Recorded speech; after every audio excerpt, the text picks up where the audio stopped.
What's going on, guys? In today's video I'm going to be going over the best console settings. I will be going over PC settings in another video. I just think there's a lot more console players out there, so I've made this video for them. Just before I get started, I want to say thank you for all the support, the tremendous support, all the subs I've gained in the last week. I'm so thankful and I appreciate everyone that has been watching my videos. And yeah, let's get into it. So the first thing I'm going to say is I cannot control my game.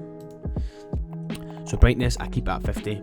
Anything from 40 to 50 is good. Colorblind, I don't change any colorblind. Minimap shape should be on square, and the rest you can just follow. These aren't that important, but you can just copy these. On audio, I use boost low. This increases the volume of the footsteps, people's footsteps around you, so you'll be able to hear where your enemies are coming from.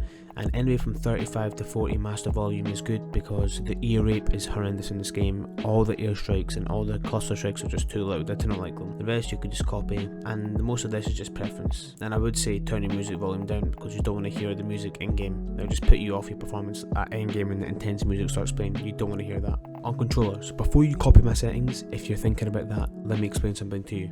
If you're on new gen console, PS5 or Xbox, the new Xbox, then I recommend trying out my settings. But if you're in old gen, still playing 60 FPS, then I would play one or two sensitivities higher than what I'm about to say.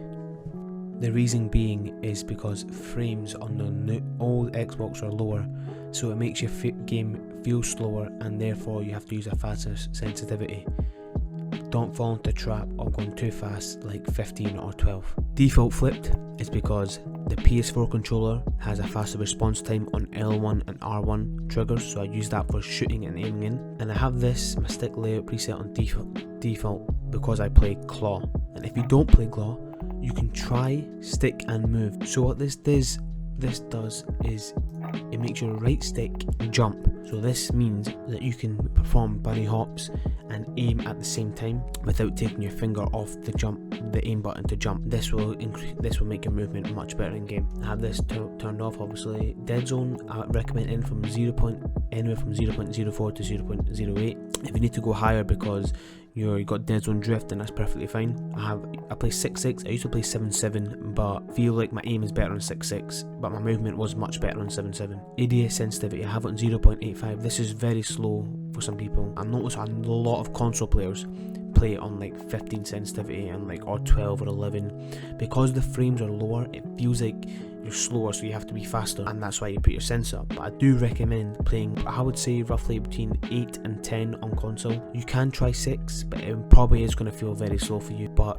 this is more preference as well. What I've learned is don't just copy pro settings for sensitivity wise. You have to see what feels good for you and see what setting you hit most of your shots on. I have a 1.05 for my sniper zoom, high zoom. This extra 0.5 allows me to flick a wee bit more with my sniper to get onto that headshot. I play on dynamic. You can play linear if you want, or standard. Linear will take about 2 weeks to get used to, and after that you can improve and become a much better player. Aim assist standard. I do recommend armor plate behavior put on apply all, because as soon as you get shot it will stop applying them, and when you hold down it will apply them all. You want to put contential tap on as well for use reload behavior. It's just so much more reliable. Slide behavior, you want to use tap to make your slide cancels more clean. And automatic sprint, you want to have automatic tactical sprint because this will put you in a tactical sprint every time you try and move. And parachute auto deploy, you want to have it disabled so you can land quicker than your opponents. This can catch you out if you're not used to it, and you might end up hitting the ground sometimes, so watch out for that. And yes, this is just a quick video, guys. 2 things I want to say, guys, before the video ends. I will soon be playing with a subscriber and spectating their game to tell them what they need to improve on and how they can be a better Warzone player. And also, guys, if you want to see my Warzone class and loadouts, let me know. I'll be more than happy to make a video about that. Thanks for watching, guys.